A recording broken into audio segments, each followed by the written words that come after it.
Oke cuy, balik lagi sama gua Gani. Wah, gua maraton ini.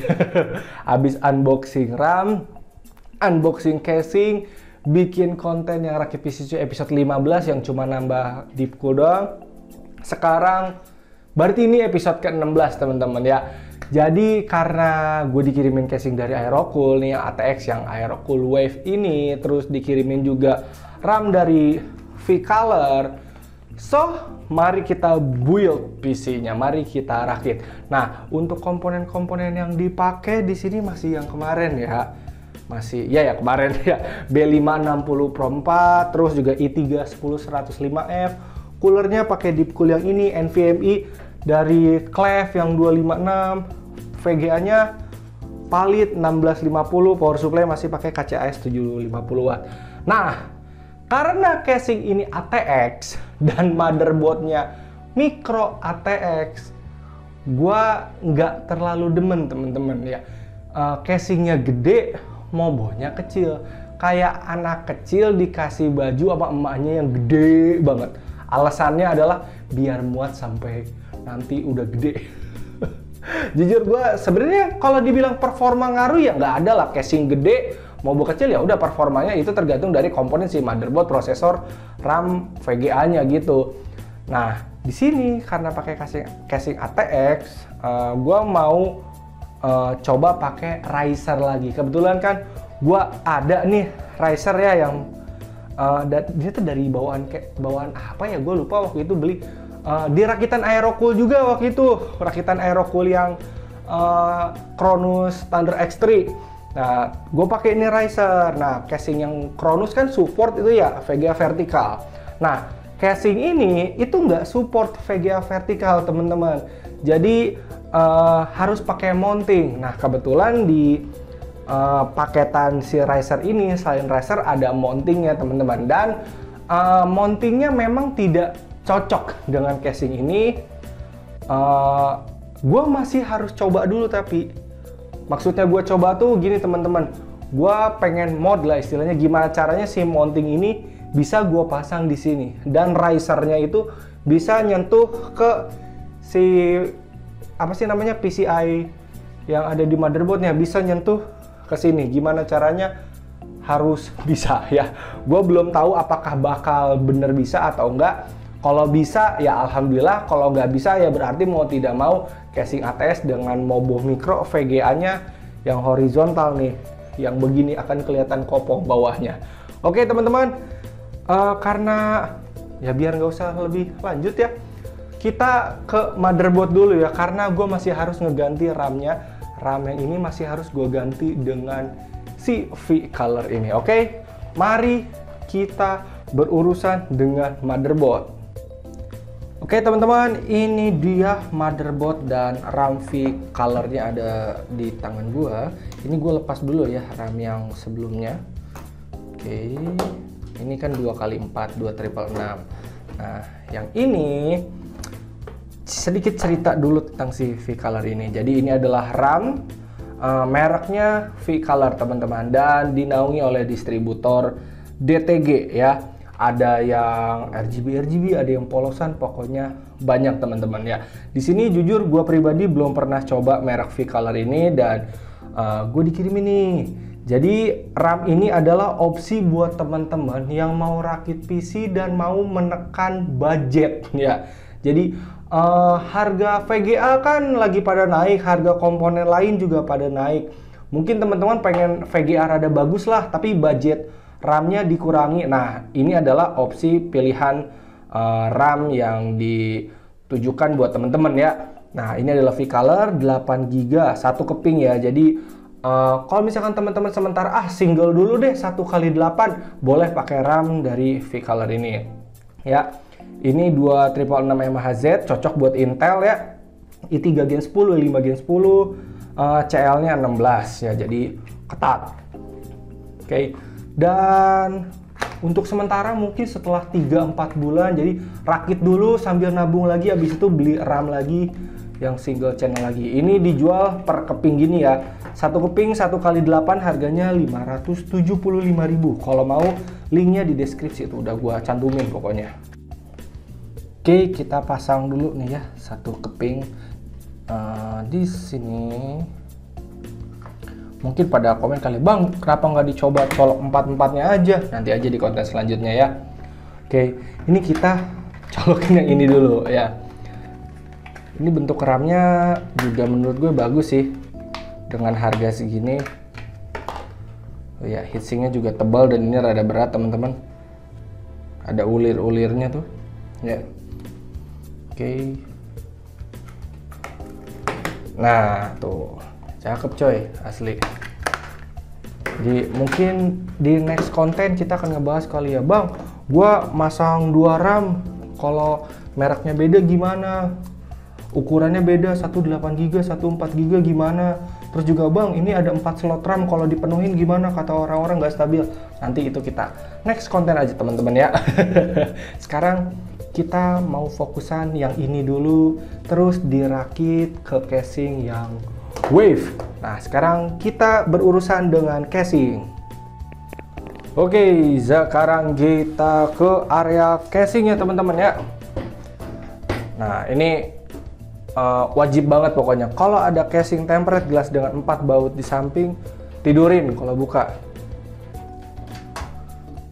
Daripada pecah, Anda menangis. Oke, dibuka terus ditaruh ke tempat yang aman. Kalau udah ini tutup lagi.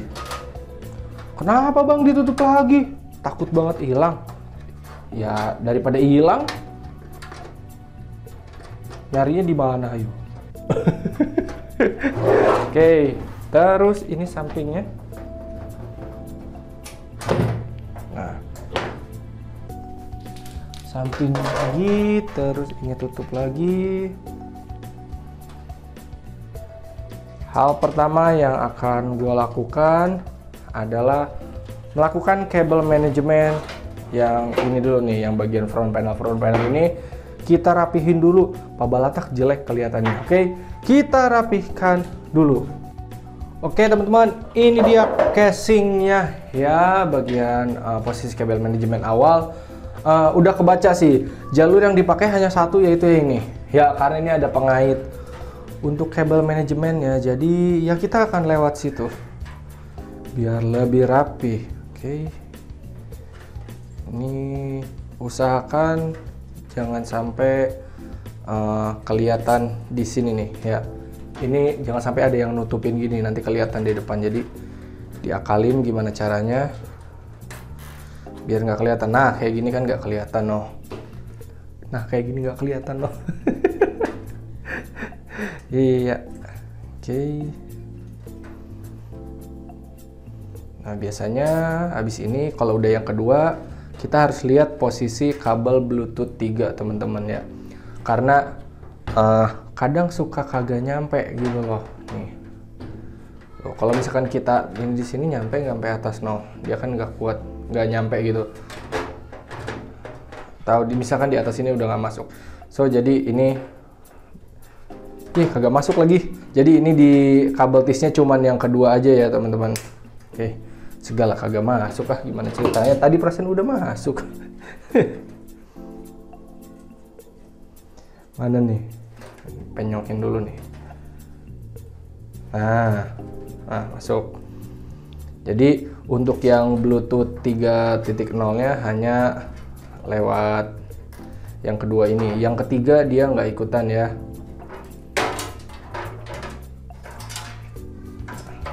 Nah jadi ini langsung begini ke sini. Takutnya dia nggak nyampe gitu loh. Biasanya gue gitu untuk USB 3, tapi untuk sisanya nih sampai bawah hajar. Oh, begini nih ya. Set. Nah, karena ini kita pakainya mikro ya teman-teman. Kalau di mikro kelihatan cuma sampai 2 baut ini doang, 2 lubang ini paling cuma segini. Bagian bawah sini nggak kepake. So nanti kayak model kabel audio, kabel USB sama front panel itu akan lewat ke sini ya. No. Oke.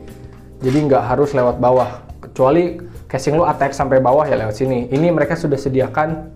Jadi kalau kita casingnya itu micro ATX atau mini ATX bisa lewat sini. Oke. Nah, ini bagian yang apa? Fan kita rapihin juga. Pokoknya dirapihkan biar enak dilihat. Nah, ini kabelnya rada ringkih juga ya, gue ngeri potong tengah jalan ini. Segala jatuh lagi kabel tisnya. Nah, makanya kita rapetin aja nih biar aman. Oke. Nah, kita potong semuanya. Ini beres. Langsung aja kita memasang power supply ke dalam casing ini. Oke, sekarang kita mau masang power supply ya teman-teman. Ini juga sekalian gue mau ngasih tahu ke teman-teman buat yang kayak parnoan gitu, ngedenger brand Aerocool sering apa nih ya. Gue udah make berapa kali nih yang kaca AS di berakitan ani anu tuh ya, banyak banget. Dan sampai sekarang alhamdulillah masih aman. Jadi masalah power supply kayak gitu tuh menurut gue ya elektronik ya, kita nggak bisa tebak umurnya gitu. Tapi lu tenang aja, nggak usah takut sama satu brand atau apa. Toh yang penting distributornya kan jelas gitu loh. Ini kan dari DTG juga, dan after salesnya itu proses garansinya juga lu nggak akan pusing gitu kayak brand-brand lain. Kan ada ya distributor dari brand lain yang mau ini itu malah jadi riweuh, padahal kita pengennya bener gitu loh. Oke, gue pribadi pernah pakai Aerocoolux ya, aman alhamdulillah gitu loh. Nggak, jujur sampai sekarang gue belum pernah nemu secara langsung berita power supply Aerocool itu kayak meledak atau rusak. Itu beritanya langsung ke gue gitu, dari orang atau dari video atau apa, gue nggak nemu gitu loh. Ini gue bukan ngebelain Aerocool ya, enggak, bukan. Ini karena gue ya pengen aja gitu ngehapus stigma atau pemikiran yang kayak bla bla bla bla bla. Soalnya pemikiran kayak gitu nanti lu bisa jadi kejadian. Misalkan lu udah parno sama satu merek, kata orang cepet rusak, nanti pahit-pahitnya bisa kebawa beneran gitu loh. Pernah nggak sih lu kayak kepengen sesuatu kejadian atau nggak pengen sesuatu kejadian juga gitu loh. Tapi tenang aja sih, makanya gue selalu bilang beli baru jangan beli bekas. Beli bekas lu amsyong, kalau beli baru lu tenang deh. Nih gue sekalian buktiin aja kalian nih, ini Aerocool nih ya, nih casing gue Aerocool aman. Oke, sekarang kita masukin motherboard ke dalam casing ya teman-teman. Oke, kita sudah siap untuk masang motherboard ya teman-teman. Di sini backplate gue udah pasang, terus juga posisi stand off-nya udah gue sesuaikan dengan motherboard tuh ya. Sini, di sini, dan di sini udah gue tambahin. Tadi yang di bawah gue pindahin ke atas, yang ini gue tambahin.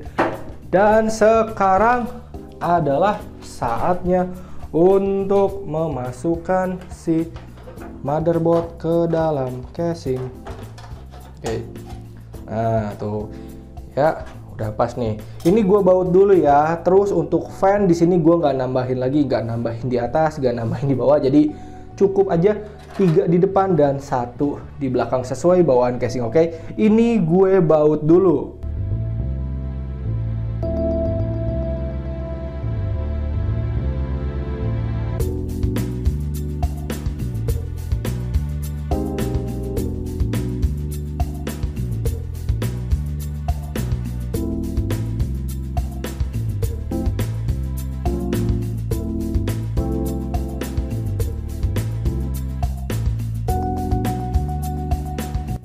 Oke, sudah gue baut motherboardnya ya teman-teman. Di sini teman-teman bisa lihat sendiri untuk jalur perkabelannya itu nanti akan lewat sini dan sini.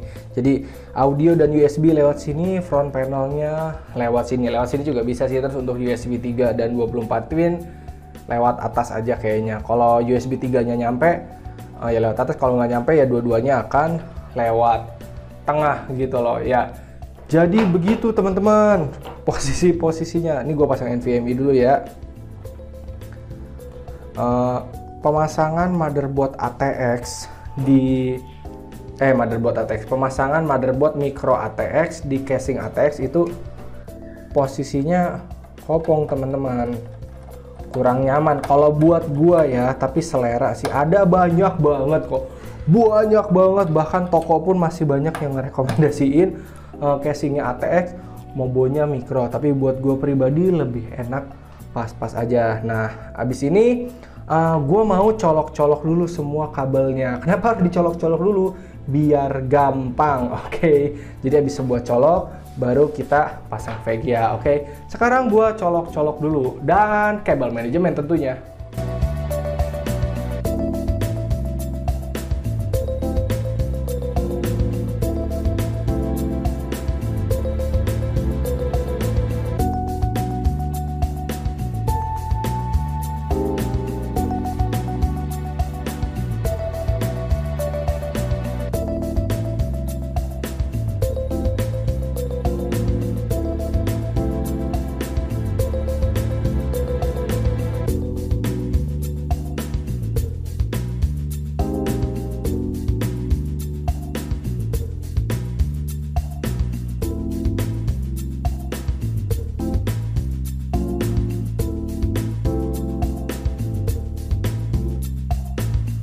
Oke, kabel manajemen kelar ya. Ini yang 8 pin CPU gue biarin aja di sini, kagak gue kabel tis. Ini fan juga biarin aja di sini. Terus kabel-kabel front panel USB audio lewat sini, sama ini yang kayak Mi itu kabel VGA. Untuk 24 pin dan USB 3 gue ngambil lewat atas. Kenapa gue ngambil lewat atas? Kalau lewat bawah nanti ngondoy, jelek. Jadi gue memutuskan untuk ngambil lewat atas ya. Jadi rapih teman-teman ke sini. Kalau ngambil di sini ntar akan turun ke sini, jadi kurang enak dilihat. Jadi lebih enak ke atas lah ya. Oke, ini kabel-kabel semua udah kecolok. Sekarang saya mau pasang si mounting untuk riser VGA-nya ya. Kita lihat bisa apa kagak nih ya taruh sini. Sebelum itu kita buka dulu ini si riser dan mountingnya ya teman-teman. Oke. Ini tuh dari merek apa ya? Gue lupa, pokoknya gue beli riser ini bisa dibilang cukup murah, dari merek casing yang model-model kayak Lianli gitu dah. Yang versi KW-KW-nya kan banyak tuh ya. Ada Metallic Gear Neo, terus ada dari Armageddon. Nah ini merek apa? Satu lagi gue lupa. Nah gue dapat si riser ini dari situ. Oke. Kalau yang kemarin kita nggak pakai mounting ini karena di casingnya sudah support. Nah yang ini nggak support. Jadi nanti bagian sini akan di di kabel tis gitu ya, ke lubang-lubangnya. Gue nggak tahu bisa atau enggak. Yang gue takutin adalah kalau misalkan nggak bisa di kabel tis ya nggak apa-apa, yang penting posisi ininya bisa masuk ke motherboardnya. Itu masuk kagak? Kalau masuk aman, kalau misalkan nggak masuk ya wes selesai. Oke, ini kita ambil bautnya dulu karena ini harus dibaut biar pageh lah istilahnya ya. Bautnya salah aku ambil, yang ada payungnya kayak baut motherboard, bukan. Kayak ini mana sih, dikasih berapa dah? Kasih baut banyak-banyak tapi bautnya pada begitu. Nah, gue cuma butuh 2 ini doang. Dibaut ke sini ya, soalnya di sini ada stand off-nya teman-teman. Jadi dibaut ke situ. Oke, sekarang satu lagi.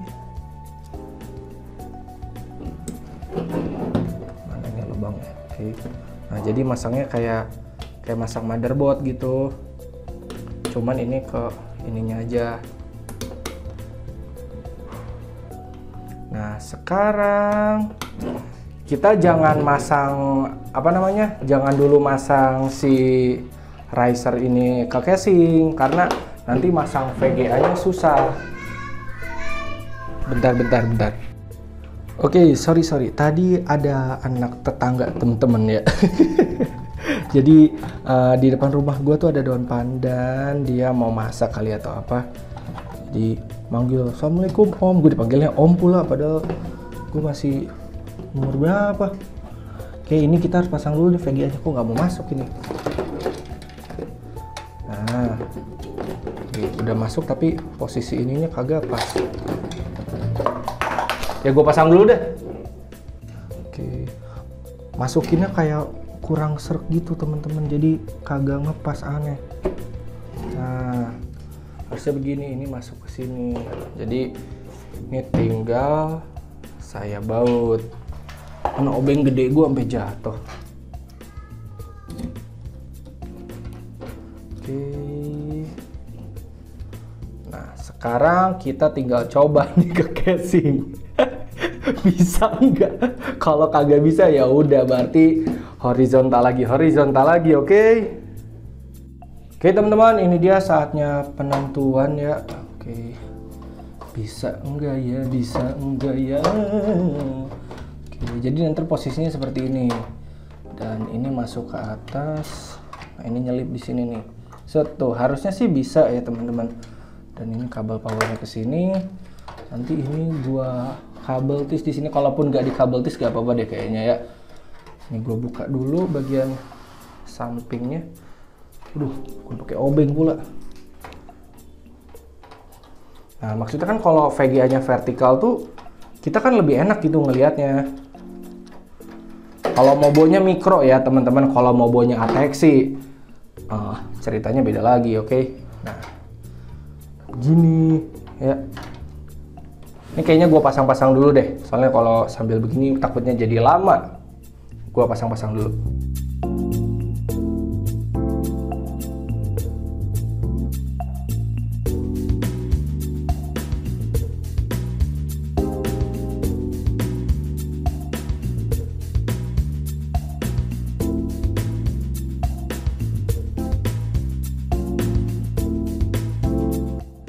Oke teman-teman, akhirnya dengan segala perjuangan nih, gue cuman masukin kabel T 1 biji aja lah.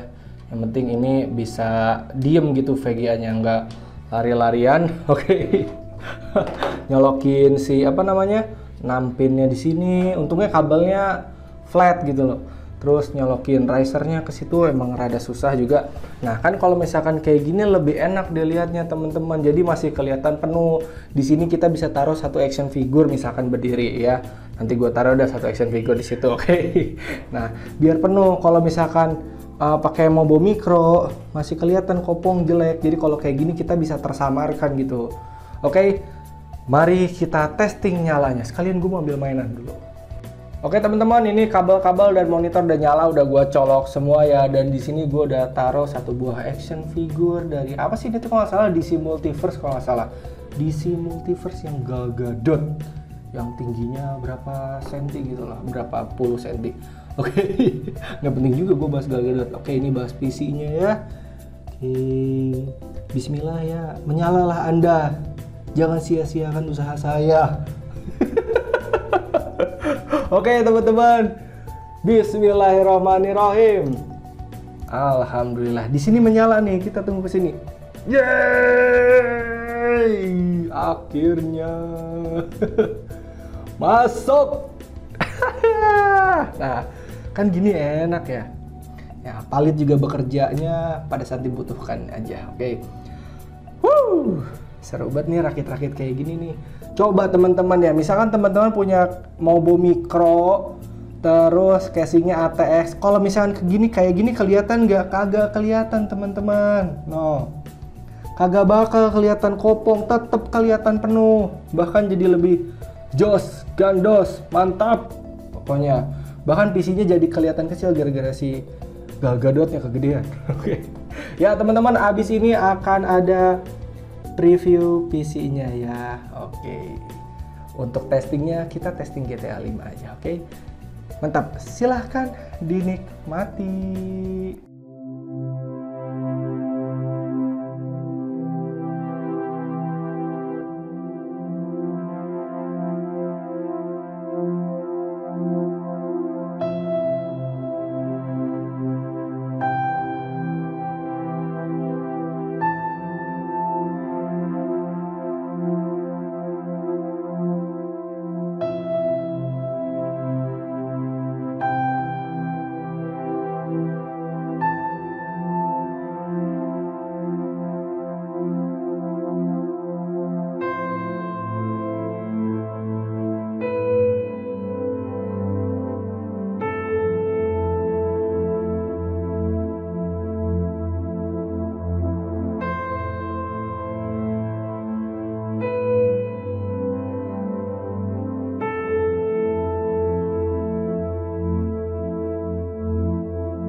Oke teman-teman, kali ini untuk testing gamenya gue ngomong aja ya, kalian tidak akan ditemani lagu tidur seperti biasanya ya. Oke, di sini gue testing di 1080p teman-teman ya, dan high semua. Oke, kita langsung aja seperti biasa.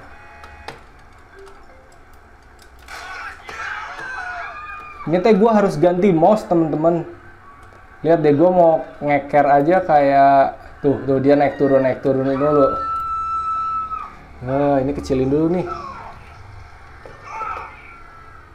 Nah, jangan berisik om. Nah, begitu. Gitu. Ya. Awas pak. Maleng sih bapak. Oke, untuk memori di sini sih hanya kepakainya ya segitu tuh teman-teman. RAM-nya hanya 5 gigaan yang kepakai. Padahal kita udah naruh 16 ya.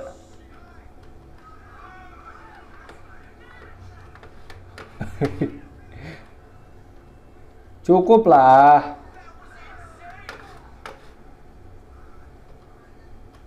Oke, kita langsung benchmark kayak biasa aja kali ya. Ya jatuh. Ngalangin jalan aja. Jangan barbar dulu coy. Ya. Kita langsung ke setting dan grafik, lalu run benchmark test. Oke, kita akan lakukan benchmark seperti biasa. Kayaknya abis ini gue akan lakuin Cinebench deh. Oke, jadi akan ada GTA 5 sama Cinebench R15. Oke.